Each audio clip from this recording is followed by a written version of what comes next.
Assalamualaikum warahmatullahi wabarakatuh. Alhamdulillah, kami Muslim Care Malaysia. Kita kini berada di Perlis dalam usaha kita untuk menyalurkan bantuan kepada mangsa banjir di sini.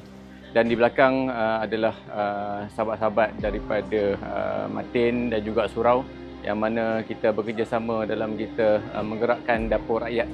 Jadi ini merupakan sebahagian daripada bantuan awal. Kemudian kita akan terus bekerja untuk menyalurkan bantuan di negeri-negeri lain seperti Kelantan dan juga Terengganu. Jadi kami Muslim Care Malaysia, kita mensasarkan sejumlah RM500,000 dalam kita menyalurkan makanan asas, kit kebersihan, kit ibadah, termasuk juga dapur rakyat yang kita akan jalankan berterusan sehingga selesai bantuan banjir di seluruh negeri-negeri di Semenanjung, insya-Allah. Muslim Care Malaysia, bantuan kemanusiaan merentasi sepadan.